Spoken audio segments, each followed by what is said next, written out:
everyone, welcome to my channel. In today's video, I am super excited to share with all of you an in-depth review of the Hermes Faubourg highlighter. So that's this beauty over here that I've been seeing all over social media for about a year and finally decided to pick this up. This is the 24 Faubourg in the shade Or Rose or Rose Gold. And it took me a really long time to pick this up because it is very expensive. Like this, including like all of the taxes and such, was around $120. And so I was on the fence about this product for a very long time, but finally decided to splurge because it was one of the few products last year that I kept returning to and kept thinking about, even though honestly, like last year was not a big highlighter year for me. I rarely wore highlighter, but I really enjoyed my first impression of this product, and it seemed like a lot of you were also interested in more of a deep dive. So for today's video, I'm going to share with you guys a more thorough review and demo of this, and also I have a bunch of other highlighters to compare this one to. So if you are interested in learning more about this highlighter, then just stick around. In terms of the packaging itself, if you have anything else from Hermes's face line, you'll see it's a very similar packaging. So here I have the bronzer, and it's really basically the exact same packaging. Really, really pretty. So on the one hand, you have this sort of brushed brass backing. The lid is white with that brass detailing, and then a little black accent where the two pieces connect. And you can see that this has the little Hermes logo on it. This does have a 12-month shelf life and is made in Italy. Turning down the brightness so you guys can see the color of the highlighter more, you can see that it definitely has sort of a peachy rose gold shade to it, but the glimmer is quite bright, so I think it'll work for a wide variety of skin tones. For me, the embossment is what really drew me in, so I've been very obsessed with the manga and anime and now movie Rose of Versailles, and this little figure over here kind of reminds me of Lady Oscar, the main character, since she's a military commander who is frequently astride a horse and is fighting for freedom in revolutionary France. So this product does have a fragrance to it. Let me actually compare it to the bronzer to see if it's the same smell. Yes, I think it's basically the same smell. So if you have the Hermes bronzer and you like that scent, it's basically also carried through in this highlighter. The one difference in packaging between these two is this is a snap enclosure, whereas this is a magnet. So one small thing, I do prefer the magnet. I think it's a little bit more luxe. But other than that, the packaging of these two is basically the same. They both also have a little pinhole in the back, so I think you can replace these. Though this highlighter is limited edition, so I imagine if you were to replace it, then you would have to probably get a different highlighter. But yeah, if any of you guys know how this works for this highlighter, then please let me know, because like I'm not really sure what you can interchange this with. Now before we get into the swatches, let me go ahead and demo this for you guys. So I don't have any highlighter currently on my face, but I did go ahead and do a full face of makeup. So if you are interested in anything on my face, just check out the description box below. This is, side note, my first time using one of my Pat McGrath motherships for a while and doing a more intricate eye look. I've been more into kind of the, kind of clean girl, natural aesthetic, but I don't know, today's look really reminded me just how much fun it is to go all out with, just tons of eyeshadow, and this is a really fun look. So this is a baked formula, so I would recommend using a slightly firmer brush with this. So last time when I did my first impressions, I used this really wispy squirrel hair brush, and it did work, but it took a while to build up. So for today's video, I'm going to start out actually with this Designer Pro from Sonia G, which is a goat hair brush and should have a bit more pickup. I'm going to focus on this little area that doesn't have embossment, since I want to keep that figurine there as long as possible, and just brush that on the side of my face. So hopefully you can see a bit of the difference. My blush today is not totally matte. It has a little bit of sheen to it, but it's definitely not a shimmery brush. So you can see that with a little bit of this, it is still quite natural, but definitely where the light hits it, you can see a bit more of that shine. Let me just build this up a little bit more. And for context, I do have a light medium skin tone, and so at first I was a little bit worried whether this would be too deep for me. But I think it's actually really perfect because it doesn't give that super light, sort of bright, blinding highlight, but it also isn't showing any cast either. And let me actually reduce the brightness a little bit just so you guys can see that color a little bit more and see that shine. And for context, I'm building this up very lightly, just like pressing my brush in the pan, also because I don't want to disturb the embossment, but you could, of course, like brush it much more intensely. And yeah, so I think with that, it does build up quite a bit. Like this is way more than I would normally go for, but you know, the whole point of this video is to show you guys this highlighter, which is why I've really built it up. But what I like about this is even when it's like super shiny like this, it still actually looks fairly natural in person. Like, you know, where the light hits it, it really is beaming, but there's no like weird cast at any angle. And I feel like it doesn't interfere with any of the coloration of the product beneath it. So overall, really nice. I think it's very flexible in terms of whether you want just a light dusting or something much more intense. So I'm gonna do the same now on the other side just to kind of even things out. So yeah, I think usually I would just do that, you know, like one swipe and we're done. I'm not really into like super blinding highlight nowadays, but again, this is a highlighter video, so I'm just gonna build that up for you guys. I think this side's still a bit more, but I think I'm just gonna leave that the way it is. And then I'm gonna take a little bit of this as well and put it on the bridge of my nose. And whatever's left, I'm just gonna kind of put on the high points of my face. So you can see that this is sort of still subtle enough that you can use it all over the face with just the light hand. Again, it's also really nice how with the Baked Gelée formula, naturally only a little bit picks up. And then with my Sonia G Mini Booster, I'm also going to use this in the inner corner and brow bone because I haven't highlighted those areas. So hopefully you can see a little bit of that difference. Putting it on this side, but not on this side. Again, a little bit of it kind of is quite natural, but it also does build up if you want more of that intense highlight. So again, I'm just going to even these out. And because today's look is quite intense, I'm building it up. But most days, I think this would definitely be a highlighter that I just use more sparingly to just kind of get more of a natural look. And one thing I like about this highlighter too is you don't really see like individual shimmer particles once it's on the skin. It blends in very smoothly so that even though it can be quite high shine, it's not like, you know, glittery. So here we have the finished look with the highlighter as that last touch. So now let's get into comparison swatches. So I'm going to try to be kind of gentle here while still getting you guys a substantial swatch. So here you can see that beautiful shade. Again, really nice for my skin tone at least. So I'm going to just swatch this on the top. And I think with this swatch, you can definitely see the rose gold more clearly than when this is on the face. On the face, you don't really see that shade as much, but especially say at this angle, you can see the true shade.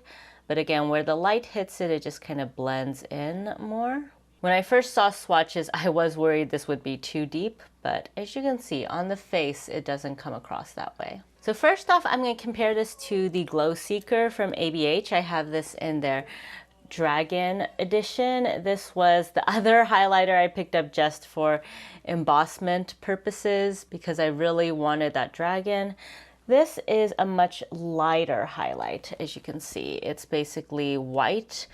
So if you have a very fair skin tone, this one might be better. The shimmer particles are also a bit finer, I would say, in this Glow Seeker formula. Next, I have some highlighters from Pat McGrath. So here is the Golden Nectar Divine Glow highlighter. Next, I have a bunch of Pat McGrath highlighters. So starting with Golden Nectar.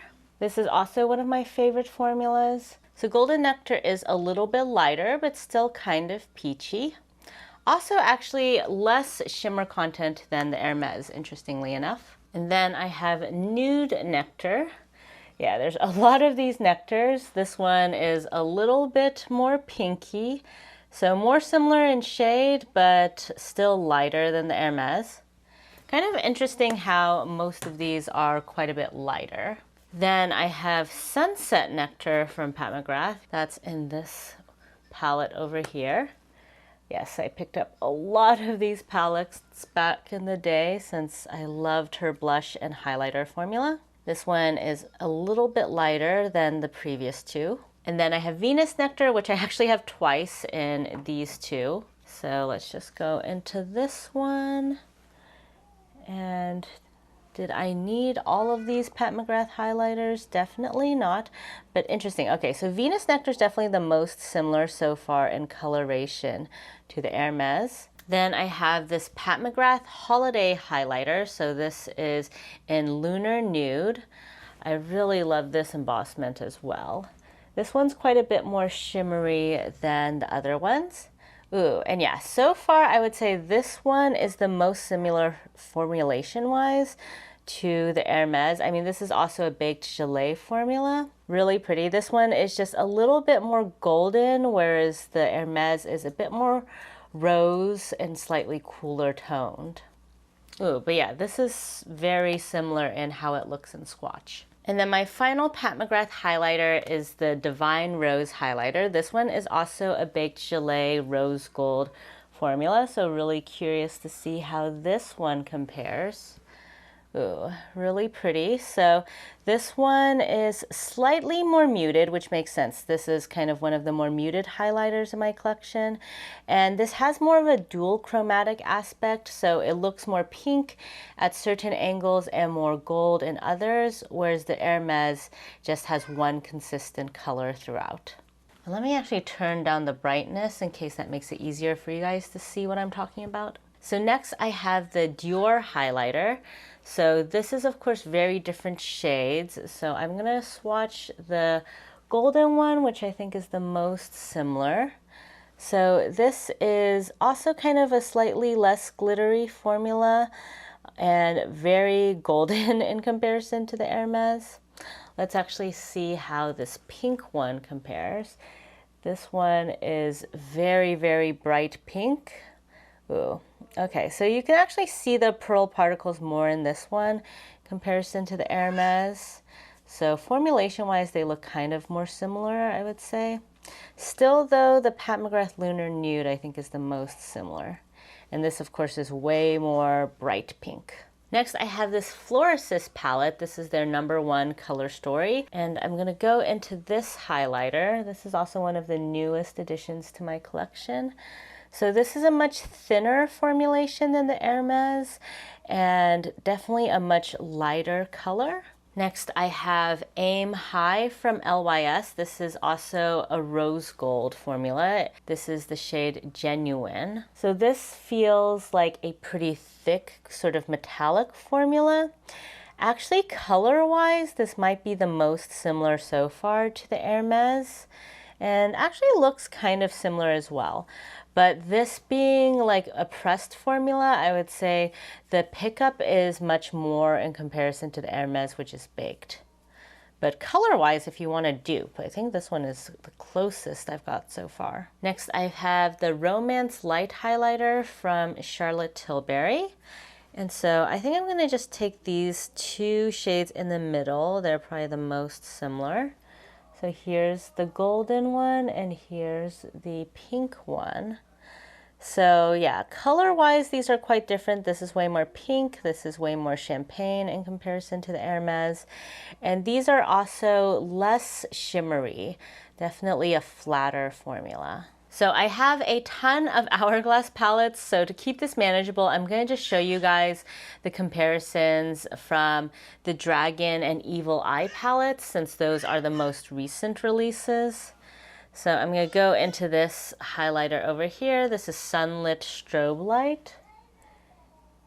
And here we have that swatch over here. So much more golden and also, yeah, less shimmery, I would say, than the Hermes. And here we have Rose Gold Strobe Light in the Evil Eye palette. So this is a rose gold shade. Let's see how that compares. So this one definitely is more similar than the previous one in terms of that color, but it's a lot lighter than the Hermes and also has like kind of a smoother look than the Hermes. And then I have the Celestial Light highlighter from Laura Mercier. This is the only loose powder highlight that I own.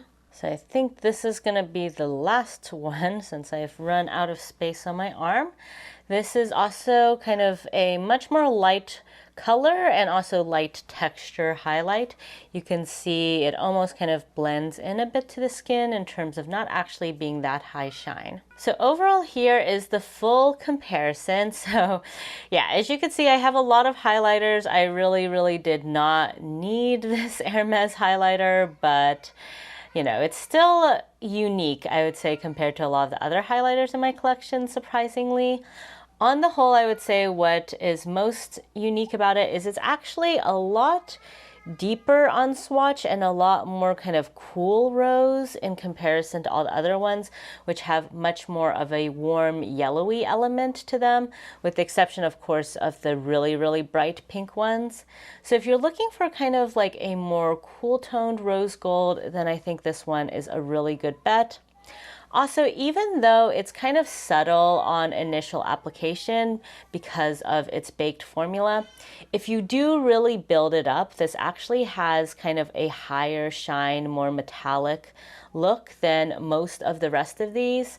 So it does have a decent amount of shimmer packed into the formula. So I think that's nice because basically that means on the one hand there's a lot of shimmer in this formula, but on the other hand it's baked, and so you have that kind of balance between like you can pick up a small amount of it and get a more subtle look, or if you build it up, it is going to be very high shine. And let me actually just do one more swatch with Lunar Nude, since this was the most similar. So I'm just going to put them side by side there so you can see. So yeah, I think if you have Lunar Nude in your collection, you probably don't need this one. Here it is with the lights turned down. They're really hard to distinguish. Like, I mean, basically there's just a tiny difference in tone, with the Hermes being slightly cooler toned, but other than that, they're extremely similar. And it's interesting to me again because like I think of Lunar Nude as being a very light highlighter, because when it comes across on the face, it is very bright, even though it looks quite deep in swatch in comparison to the rest of these. So I think that's the same thing with the Hermes. It looks deep in swatch, but actually comes across pretty bright on the skin. That said, this was also limited edition and you can't get this anymore. And so I think it's, for most folks, like still going to be a pretty unique highlighter to pick up this one. But it was exciting to find a semi-similar dupe in my collection, so I'm glad I did this so I at least have a sense of where this highlighter stands in comparison to all my existing ones. So on the whole, my overall review is that I personally am really glad to have this in my collection. I think it is kind of unique enough that even though I have a ton of highlighters, this is still a welcome addition. That said, this is way more expensive than any of my other highlighters. Like, I think this one was really expensive too, but like $60, so basically half the price. And so I can't say this is a, you know, must buy by any means. Like, you know, highlighter honestly is one of those products that I feel like doesn't look hugely different on the skin. I mean, you know, for someone like me who likes reviewing makeup, I do care about these subtle differences, but you know, to someone who's just looking at my face, are they going to be able to really tell that this is a super luxurious highlighter? Honestly, probably not. That said, you know, I don't think that's what this highlighter is going for. I don't think anyone is buying this highlighter exclusively for the formula. Really, this is all about the luxury experience, and I think it definitely offers that. Like, the packaging is really beautiful, the embossment is beautiful. It honestly looks even prettier in person, at least in my opinion, because you can just really see how the light hits it and shows off those different shades of rose gold. So I would not say this is a must buy, you know, go out, run out and get it as soon as possible sort of thing. But I would say if you are someone who is really into makeup, someone who really likes collecting luxury makeup, then this definitely will give you a luxury experience, and it is a nice formula, a really nice formula. So it's not like one of those luxury products where it's all about the packaging, all about the branding, and the formula itself is no good. This is a really good formula and a really nicely crafted piece. So that's it for today's video. If you like this video, please give it a thumbs up. And if you haven't already, please subscribe to my channel. Thank you all so much for joining me today, and I'll catch you next time. Bye.